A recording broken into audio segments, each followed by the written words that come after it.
Welcome to the Atomic Real Estate Show, Philadelphia's #1 real estate podcast and a Direct Subs production. Real estate investing is not rocket science, and on our show, we'll delve into best practices with a focus on the small things that add up over time. Please enjoy the authentic, informative, and actionable show with our host, Paul Jagielski. Thank you for joining us today on the Atomic Real Estate Show. I am Paul Jagielski, and I will be your host. I'm sitting here with our first ever guest, Nick Cessna, and Nick is the owner of Cessna Construction Services, CCS, specializing in building, renovating, and maintaining homes here in the greater Philadelphia area. Nick, your story is so encapsulating that there's no way we are going to be able to hit upon even 10% of all of your knowledge. So welcome. Thank you for joining us on the Atomic Real Estate Show. And if you could, please tell us a little bit about yourself. Well, first off, thanks for having me. Thanks for you and CJ reaching out, and kind of honored that I was the first person that you guys thought of for this. I think you're a little bit crazy because there's 1,000 people that I can think of that are better for you guys to talk to, but it means a lot. CJ is a great friend of mine, and the fact that you guys thought of me means a lot to me, and I appreciate that. Absolutely. So tell me a little bit about who you are and what your company does. I guess how far you want to go back? As far as you're willing to share, my man. So born and raised in Philadelphia. My parents are each the oldest of, I think, 5 or 6. Both grew up poor, extremely blue collar, hardworking families. Their parents, hardworking people. My parents, extremely hardworking, blue collar as it gets. My dad's been a contractor his whole life. He actually just hung the tools up a year or 2 ago. And my mom was a nurse for the longest time. Bless her, thank you. Yeah. So 2 wildly different human beings that I got raised by. But the one thing in common that they have that I can say is probably why they've stayed together as long is just hardworking people, and not afraid to get their hands dirty. So it's, other than that, I can't explain to you why my parents are together. Like they're wildly different human beings. It's I guess we're through love, right? Yeah, I guess opposites attract. I'm one of 3 boys that they had. One of them has since passed away. I'm a lot younger than my brothers. So it was a unique situation. My brothers were 10 years older than me, Irish twins. And both of them, like driven dudes, hardworking. They both succeeded at the things that they did. My one brother's life was cut pretty short.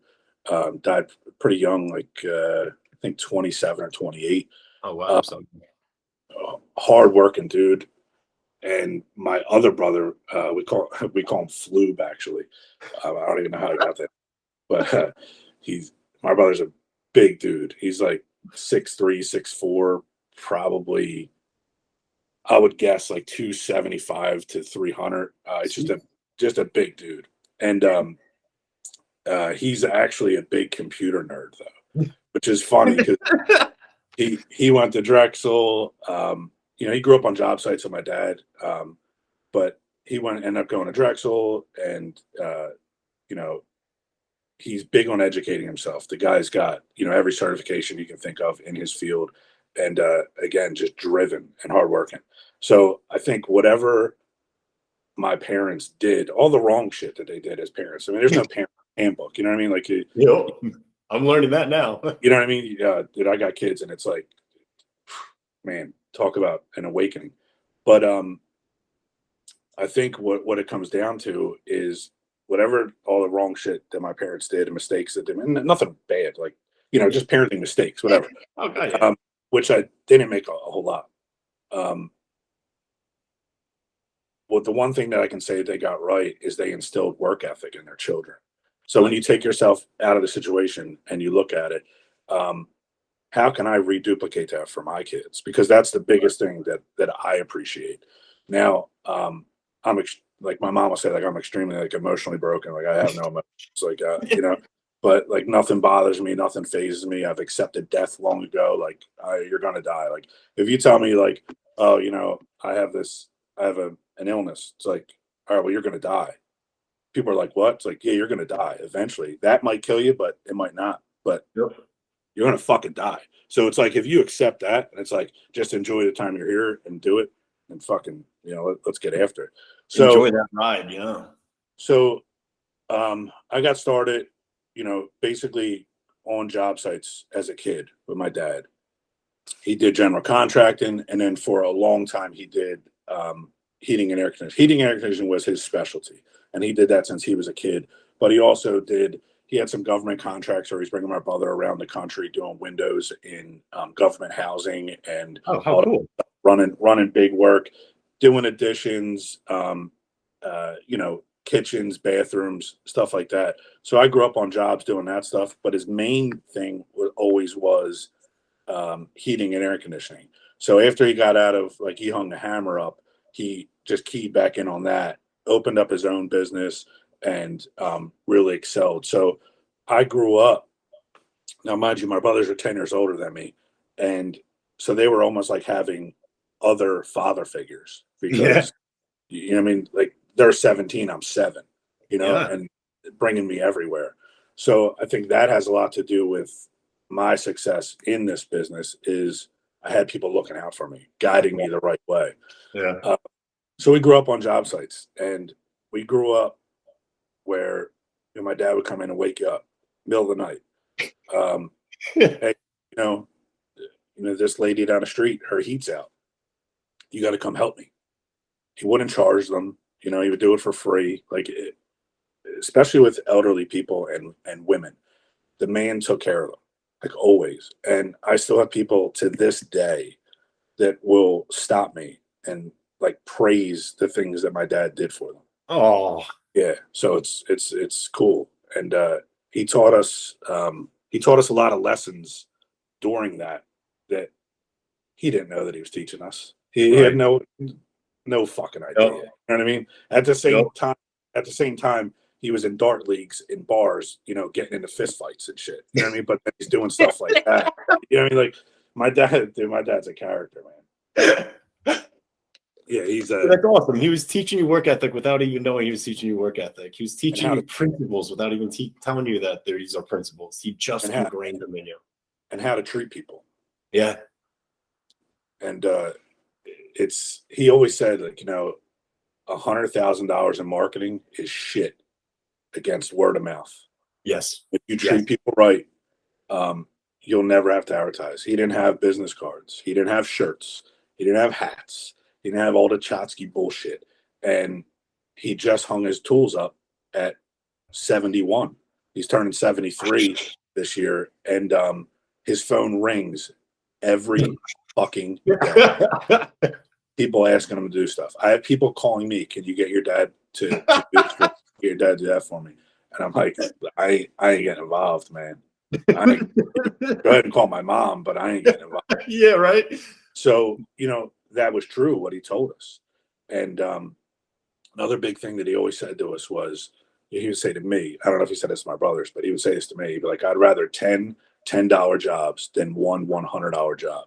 And I'll treat each of those $10 jobs like a $100 job.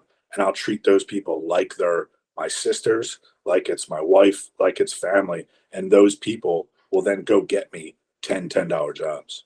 Right. And he hit the nail on the head, and I took that when I started doing contracting for myself, for customers, which we no longer work for any customers, but I took that to heart. And I tried to think, like, if I'm in someone's house working, how would I want it worked on in my house? So especially people with kids, like I used to put up a lot of protection, dust shields. I'd run fans, HEPA filters and stuff like that. I'd put down protection. It takes a lot longer because you're having setup time and breakdown time. At the end of the day, you're making sure everything's clean. But I wouldn't want my kids having a trip over, saws and this and that kind of stuff. So we always made it safe, covered everything up. And you take a little bit longer to do those jobs, but people see that you're putting a lot of thought and a lot of passion into what you're doing. Yep. And Did I probably take financial hits to do that stuff, to buy all that kind of extra stuff, do that extra time? Yeah, 100%. But I always tell people now, if you only focus on the money, you're going to fail. Correct. So if you focus 100% on your product and the processes that you put in place and constantly refining those processes to make things more efficient and better, the money is strictly a byproduct of that. Sir. Yes, sir. And once it clicks in people's minds, like just that simple, focus on the money, you're going to fail. If you're only concerned about the money. And, I know you have a real estate license. My wife has a real estate license. A lot of realtors, the number one thing that they do is they calculate their commission before they're out the fucking door. Right? Everybody does it, right? Yep. I'm not saying that it's wrong, but if that's your only focus, you're going to fail. Yep. Because you're focusing more on the money than you are on the people and the process. And you're going to fucking fail eventually. Because if you're focused on just the money, you make money mistakes. And you make these mistakes that are going to fuck the people because you're worried about the money. So if you're only worried about the people, right, and you're worried about the process and doing what's right, the money's going to fucking fly in. And it took me a while to realize that. And once I did realize that, my mind was different. The other thing, I'm turning that into a quote, by the way. I'm going to post that one. I like it. Yeah. So, it's people, man. It's you're, in real estate, whether you're a real estate agent or a real estate investor, it's people and processes. Yes, that's simple. So you mentioned flips, and I want to get that into a little bit of knowledge here, because you do really well, as you just said, dealing with people to the point where people are bringing you properties. Yeah. And that just speaks volumes to you and your company, that they trust you over anybody else. And I really want to talk about what you look for the end product and how you define a flip in general, because a lot of people have negative connotation towards flips. Sure. And you guys, you make a home. You don't flip a house. You physically make a home. So talk to me about that. But we've never talked about this before. So house, I use this all the time, like house and home. It's two different things. Absolutely. I buy houses. Correct. I sell people homes. Yes, you do. And that, to me, nobody else does that. It's wild. I actually have called other people in my business that I don't know and just like bitched at them. What the fuck is wrong with you? Like, what are you putting this garbage shit product out for? What the fuck is wrong with you? You know what I mean? And it used to bother me a lot. And it doesn't anymore, because, that's one of the things that I've been working on. Like, I really try to just stay in my own lane anymore. But that was my father coming at me, like calling other people, calling them out on their bullshit. Now it's like there's too much going on. I don't even want to deal with other people. So, but these people put shit products out there. They're only worried about the money. It's the only thing they're thinking of, right? And you can tell because you walk in and you're like, this is fucking garbage. Yes, sir. And people will call me and like, hey, I'm looking at this house. I'm thinking about buying this house. Like people that I know. And I'm like, I'll come look at it for you. I'm like, don't buy this piece of shit. You know what I mean? Like if they skimped out on this much on what you see, imagine what you don't see. Yes. You know what I mean? You. Yes. Imagine what's behind the walls. Expand upon that. What do you put behind the walls versus what other people are willing to do? So everything behind the walls, whether it's a rental or whether it's $1 million house, I do it the same way. Okay. The framing, I make sure the bones are all good. We reframe. The plumbing is all thought about where it's going to be placed. If it does have to be placed on an outside wall, to have insulation between that. The HVAC systems as well. Luckily now, since my dad doesn't do he couldn't keep up with me anyway, but so he hasn't done my HVAC for a while. He'll tell you that too. Like he did, smaller stuff for me. And we're more oil and water on job sites. So like we were, we'd be good, and then we'd be fighting and throwing shit at each other because we're too alike in certain ways. But this other guy, this guy Matt, he's great. Since he's taken over all the HVAC stuff, he's awesome. My subcontractor, that's the other thing. You're only as good as your subcontractors. You took away one of my questions right there. You are literally only as good as your subcontractors, and a lot of people don't know how to deal with contractors and subcontractors being just real estate investors. But that's for a later conversation. So behind the walls, everything just has to be done the right way, man.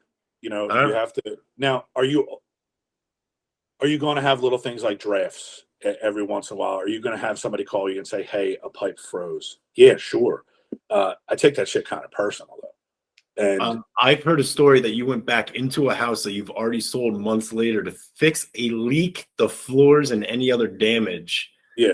And it wasn't even your fault. You just personally did it. Yeah. Yeah, we'll go back. If I sell you a house, most of the time people have a way of contacting me, whether it's through the realtors, then I'll just tell the realtor, like, give them my number. And we just, I had a woman, not long ago, she bought a house off of us, and she reached out for something small. And I said, sure. So I explained everything. I told her, like, if you have anything that you have questions about, don't hesitate to contact me. Like, the number that you have is the cell phone that's on me at all times. So don't hesitate to contact me. So she had other questions, and it was like, little stuff like, oh, do you think I could do this here or do that? Yeah, absolutely. 100%. And have I gone back and done stuff? Yeah. Has it not been my fault? Well, yeah. And I've still done it. Has there been things that could have been my fault? Sure. There's things happen. That's construction. That's real estate. Yep. You miss something. I try to not miss anything. I try to be there for every part of the way, checking on everything. Shit happens. Right. So it's just a matter of, are you going to stand up on that? Do I have to? No. Am I legally bound to? Absolutely not. Yep. There's nothing that people can come back at you on. And I think that's why there's a lot of shitbag flippers and scumbag investors, because you're insulated and there's nothing people can really do except for if you build new. Now, if you're building new, you are legally responsible for the structure, I think, for 10 years Interesting. If you build it wrong, you're responsible for it. And with a lot of new construction too, within a year, like at the year mark, you go back if there's any like stress cracks and stuff like that, you're supposed to take some stuff like that. Now, is shit going to shift and settle? 100%. I grew up in Roxborough, Manioc. I still live in Roxborough, Manioc. I do a lot of my properties here in Roxborough, Manioc section of Philadelphia. And there's houses that shifted all over the place. I'm convinced that if you can do finished carpentry in Manioc, you can build absolutely fucking anything anywhere in the world. All those hills and all that shifting, man. Nothing's square, nothing's level, nothing at all. So never. Like my one guy, great carpenter. He's a great guy. And when he first started, working alongside me, he would say, he'd come over and be like, look at the level. And I'm like, bro, this is Manioc. Like, throw that shit in the trash, dude. Like, we just got to make this shit work, bud. Like, we got to make it look good. You got to do the math, my man. Yeah, because if we set that level, it's going to look off because the house ain't level. You know what I mean? So it's like you just have to make things true. Yes. Yeah. No, that's a great point. How many flips did you guys do last year? I wrote this down because you asked me beforehand. So I think 17 or 18 we sold. Okay. 17 or 18 buildings we sold last year. A few of those were rental buildings that we had that I had bought, renovated, kept, for a few years, rented out, and then sold. But last year we sold about 17 or 18, I think. Well, that's going to be another episode. I'm going to ask you about those holds, but we're going to concentrate on the flips right now. Yeah. So I purchased my first house I was like 20. I'm 39 right now. So I think it was 2003, 2004. I think I bought my first property, lived in it. I actually, the first property I bought, I cut it in half. It was a Cape Cod. I cut it in half, raised it up. That's the first property. Yeah. My dad had us doing that when we were kids. You know, I actually live on the street that I grew up on, believe it or not. And I've done, I think, 7 homes on the block. Oh, wow.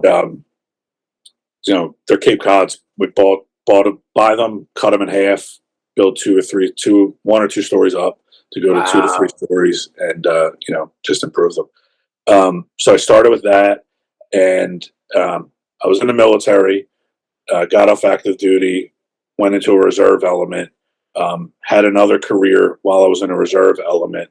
I'm not going to get into that career another time.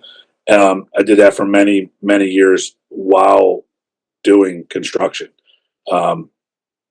So when I was younger, with no kids, not married, I just worked all the time.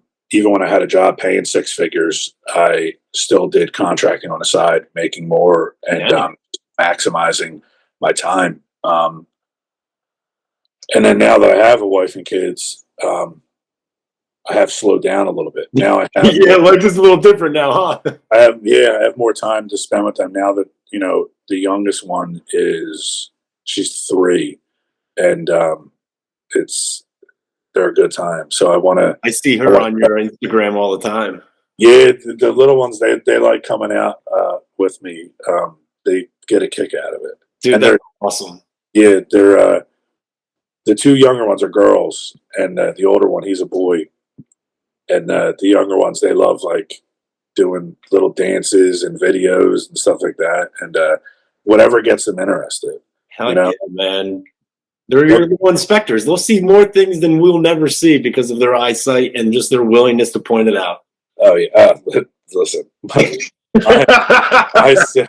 6-year-old, she's a 45-year-old woman. Like seriously, she's funny, man. Like she's like a mean girl. My wife, she's sweet as can be to everybody else, but she bullies my wife.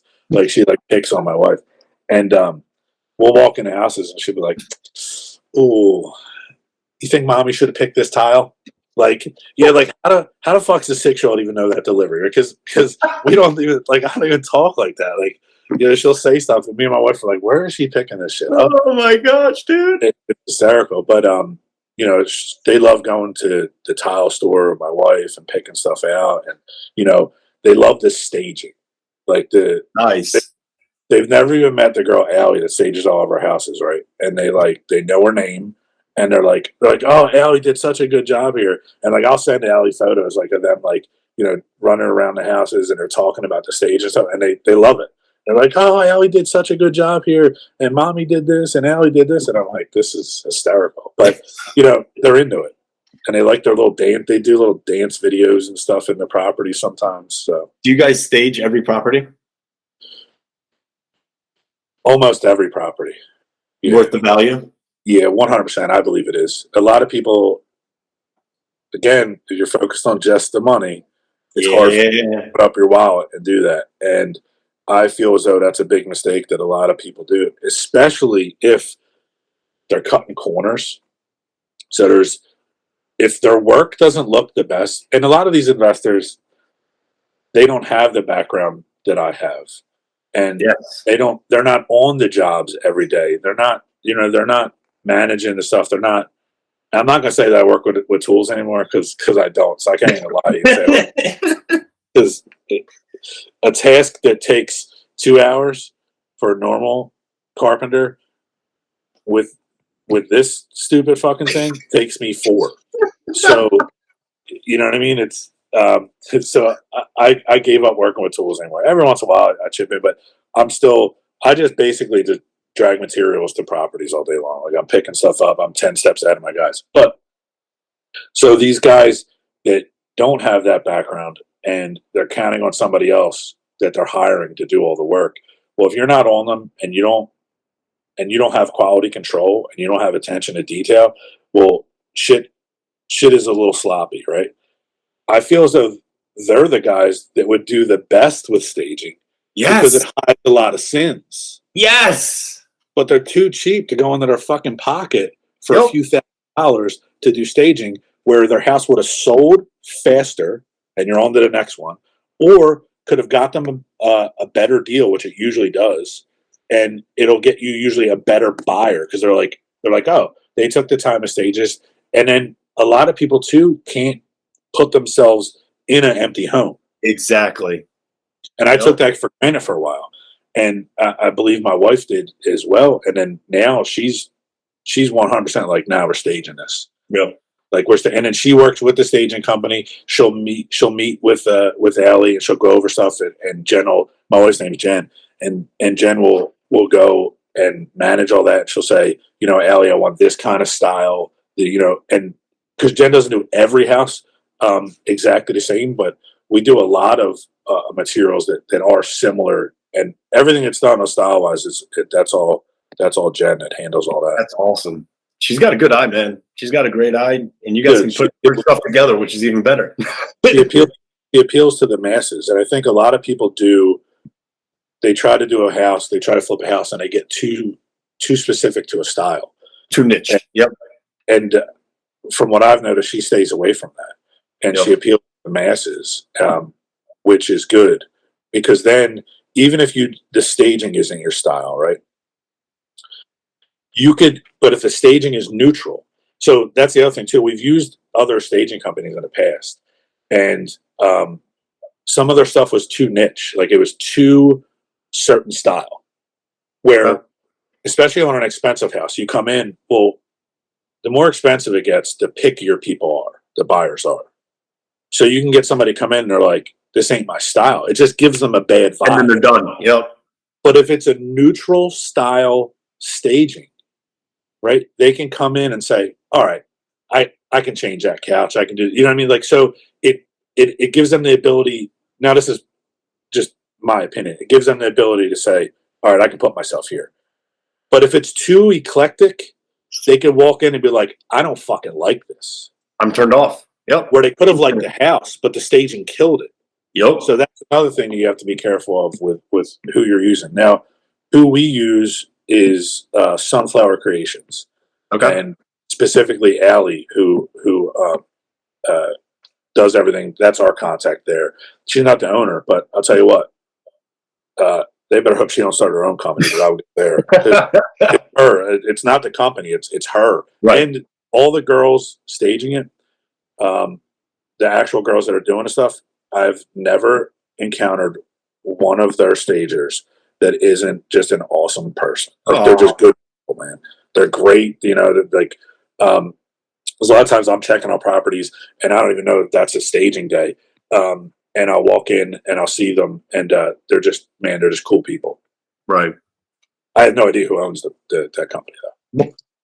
So I'm getting the common theme here that if you take care of your people, you find good people, and you will work with them rather than just pinching those dollars and pennies through your pocket, you can actually build yourself a pretty good business out there.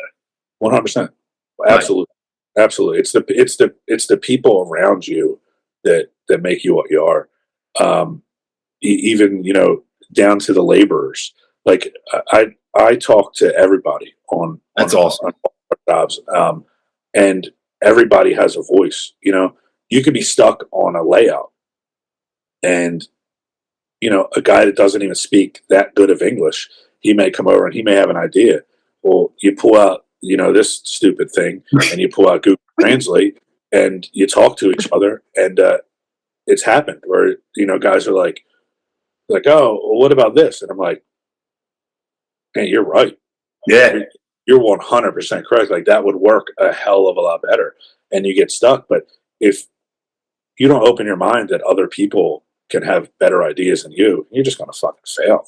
Yep. And it happens all the time where I get stuck on a layout, and my one guy will step in and be like, "Hey, what about this?" And I'm like, "Damn, you're right, man.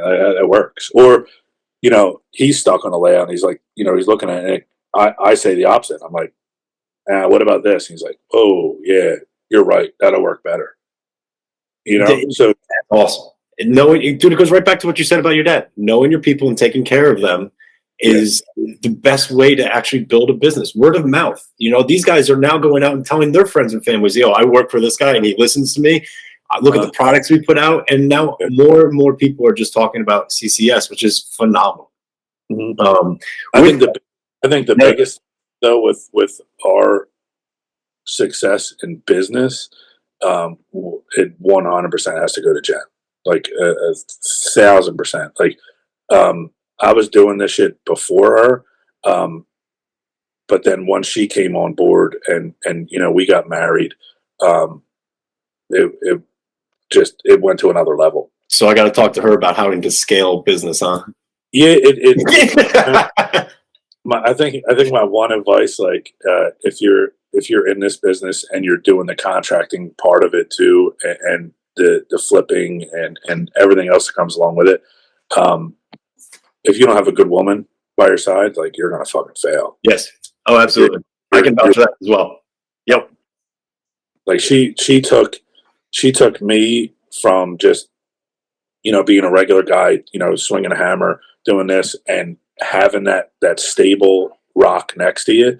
I think at that point in my life, in my career, everything, having her there just propelled, it like slingshotted me. Yeah. 100%. That's awesome, dude. Finding that not only love but support is key. And people, as you said, your parents, they supported each other. They were there. You found it. They support, and it's so great when you can get that support behind you. Yeah. And now I'm not going to say that it's all rainbows and butterflies and sunshine. It never is. That's marriage. I'm a motherfucker. I'm a difficult motherfucker. So there's a special place in heaven for that lady for dealing with me. But like people say to us, like, you guys should get a show. You guys should be on HGTV. And Jen's like, it would have to be on fucking pay-per-view. She's like, I tell this motherfucker to go fuck himself 3 times. So, and that's the truth. But I think that's another reason why we get along. I wouldn't recommend anyone be in business with their significant other, but I also wouldn't change it. Like, I wouldn't give it up for the world. But at the same time, I think our personal relationship will be 1,000 times better if we didn't work together. But I think we're just built for it. I think you guys are doing. I don't fucking recommend it, man. I don't fucking recommend it. Don't tell me that. We need it. You guys do great, and we need you to stay together out of it. But we're going to start. I got a couple more questions for you, and we're going to start wrapping it up. Sure. What advice would you have for your younger self at this point in your life? Buy more rentals. Yeah. All right. I like that one. I wish, instead of buying a big single family home, which you think is the American dream, the goal, when you're 20. Now I was ahead of the game. I wish I would have bought a duplex, lived in it, bought another one, lived in it, bought another one, lived in it, bought another one, bought another one, bought another one, and had that cash flow coming in. Flipping is great, but ultimately the proceeds then go back into it's a normal W-2. Yeah. So I would buy more properties. Believe in yourself, believe in your abilities. I would tell my younger self that, and take chances. And I think the biggest thing is, like, take chances. It's just money. You can make it back. Yep. And that opened my eyes, which propelled me into doing this business, was a guy named Tommy, who I worked with at another job, and he was a builder also, and he was doing that on the side. Very successful at it. The fact that he still had his other job kind of made no sense. My dad was working doing his HVAC stuff, and he was like, he I met him on jobs and then became very good friends with him, and then ended up working with him for many years. And he used to say, like, it's just fucking money, kid. Like, it's just fucking money. You can pay it back. He'd be like, you're a hustler. Like, and he would say, he's like, you can take us. He said, you can take guys like us. And he would lump me in with him in the same mindset before I was even totally on board with this, right? And he would say, listen, we're hustlers, kid. You can put us anywhere, and we're going to excel. We're going to hustle.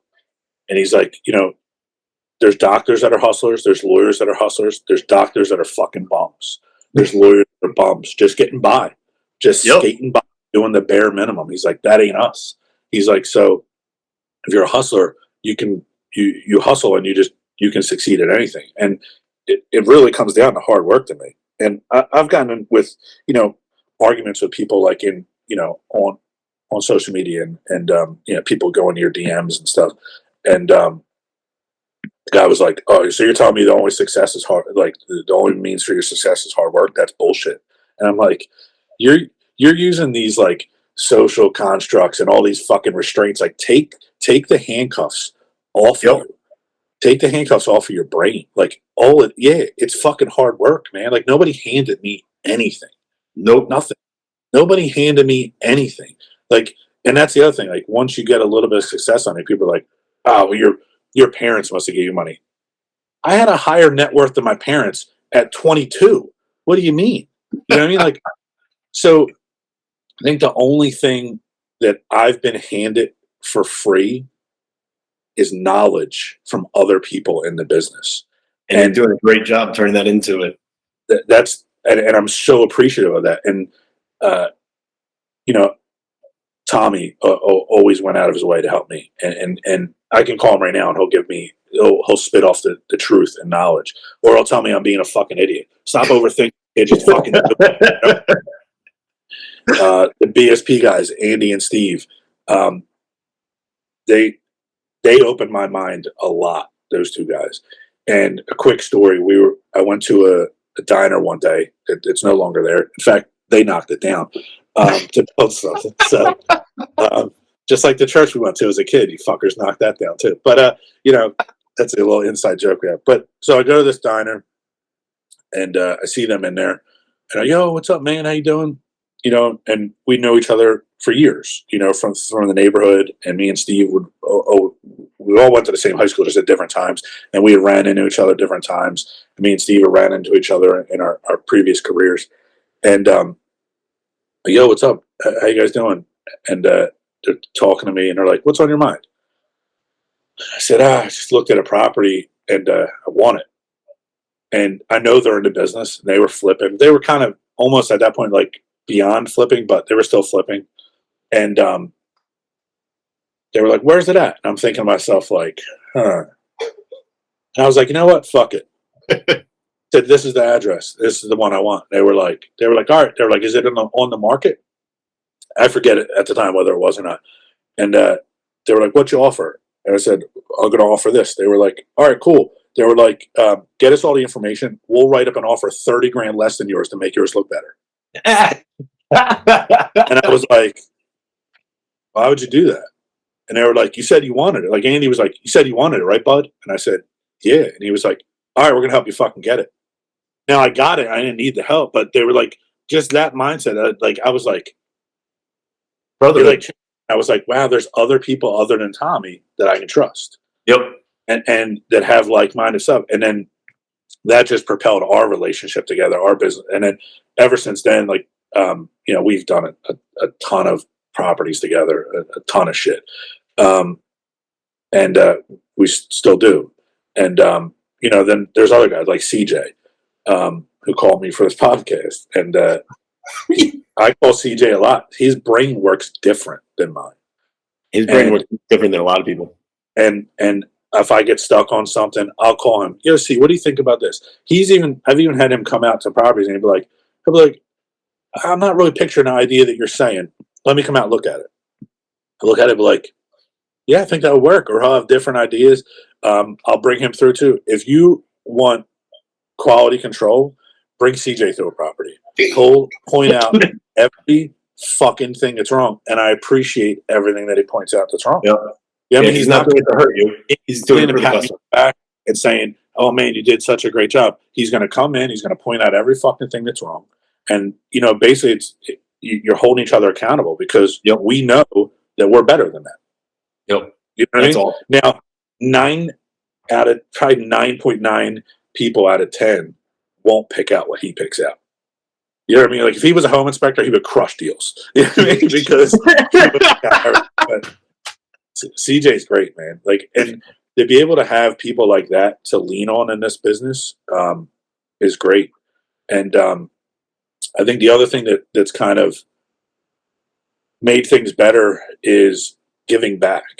And once I realized like it feels better to give, and I'm not going to talk about all the stuff that we give because that it is what that takes away from it. But giving money to people, giving help to people, that shit feels a lot better than making money sometimes.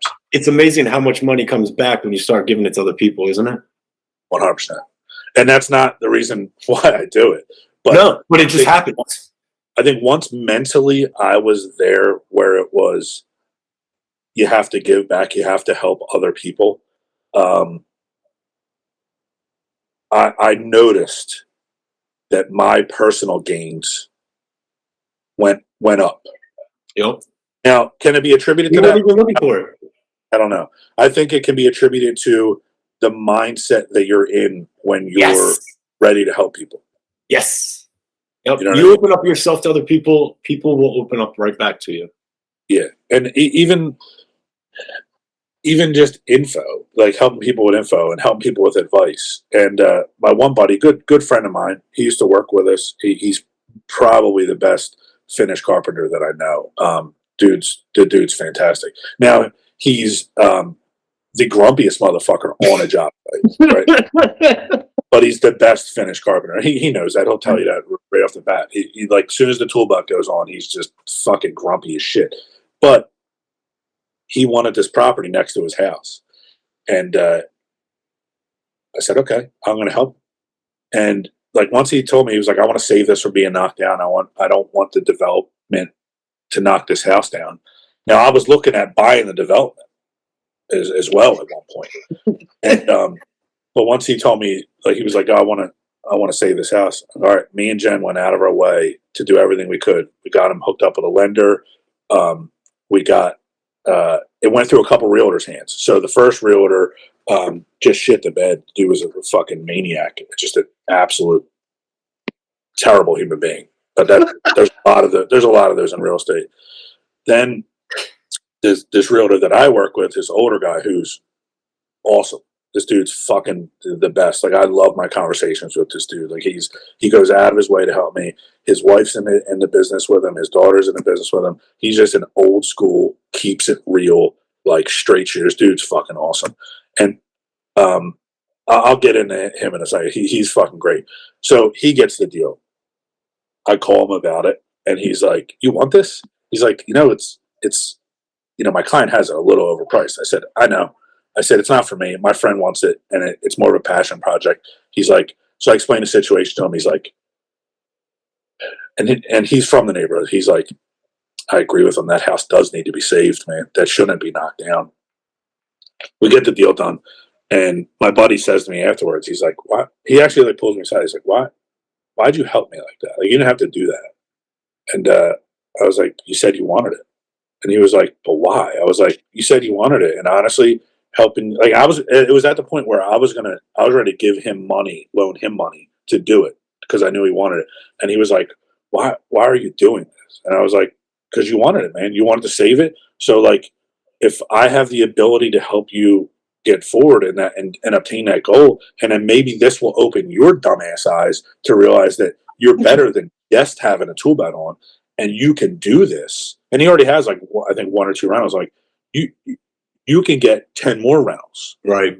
And he's like, so you have no personal gain in this. I'm like, no. And it was like the first person where I helped, and he was like, why? Like, why'd you help me? I mean, it was like, Nick, that's literally giving me goosebumps through that story because it encapsulates you. It really, really does in what you're willing to do. Because as I say, most people, when they flip a house, it's about a profit and that's about it. You sell homes to individuals. I can go on stories from that I've heard from where you'll personalize stuff if buyers come in early enough to make it for.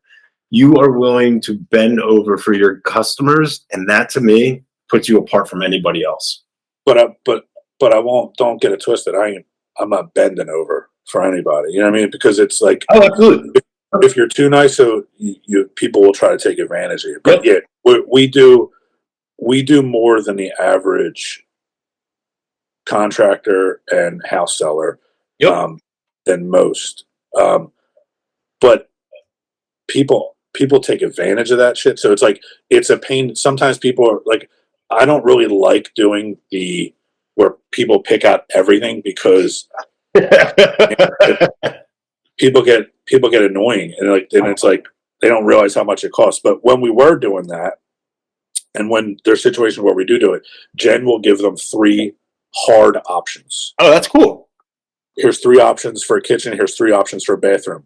This is all you get. You know what I mean? Like this is what you're getting, because and she'll tell them, like, if you get hit by a bus tomorrow, I have to sell this house. I can't sell a yellow kitchen that you want. I can't do that. So it's like, you can't personalize too much. Now, if money's not an option and people are like, fucking money's not an option, I'll give you whatever you want. You know, because you're paying the difference on if you want, $1,000 a square foot countertop, like, and I'm only putting in $62 a square foot countertop. You're paying the difference, so I don't give a fuck. Right. So there's different things there. But real quick, that other realtor, this dude's awesome. He's fucking great. He's been in the business, and I think a lot of realtors could learn from him how he does things. He is a straight shooter. He does not fucking blow smoke up your ass whatsoever. Now, some people can take that, some people can't. But the thing I think the lesson that I like about him is he's a great dude.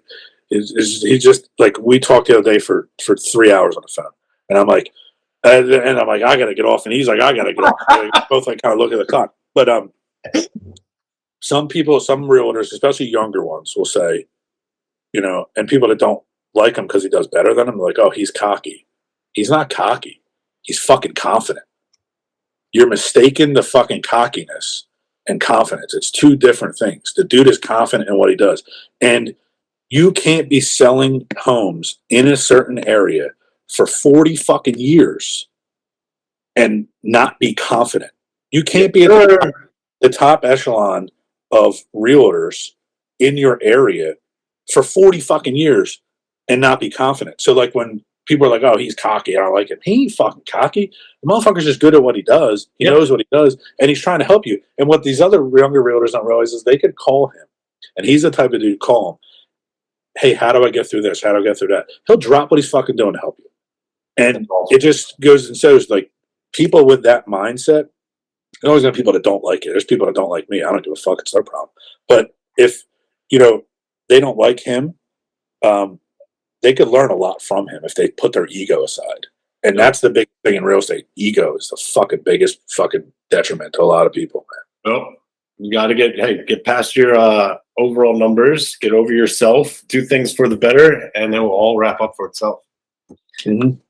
Nick, I want to thank you. We're going to be wrapping up here. Your time and your insight has been truly my pleasure in speaking with you.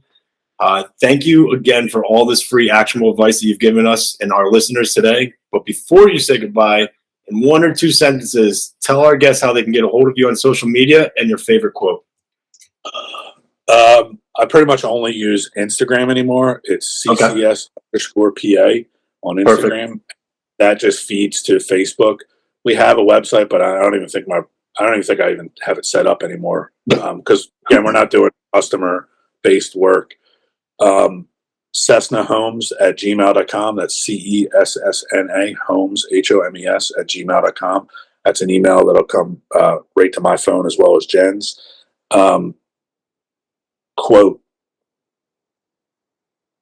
I go back. There's 2 that I go back to a lot, but number 1 was driven into us in the military at a young age for me, and I use it all the time. especially when I get stuck on something.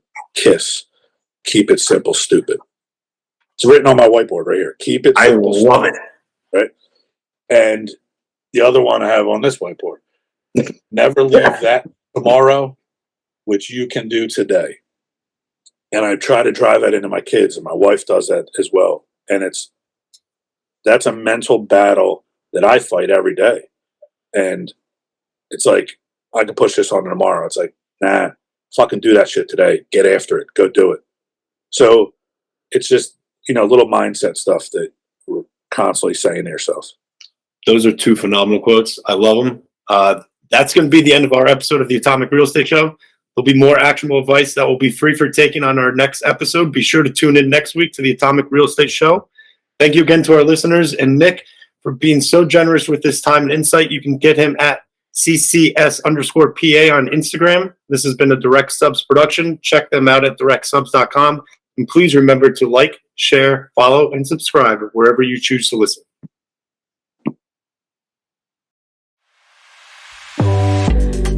If you enjoyed our episode, please consider supporting the show by rating and reviewing the podcast. Also, check us out on Instagram at Atomic Real Estate Show to find out when new shows drop and to participate in our community Q&As. The Atomic Real Estate Show was brought to you by Direct Subs. Direct Subs is the #1 place for real estate investors to connect with local contractors for their flips, rentals, renovations, and new construction projects.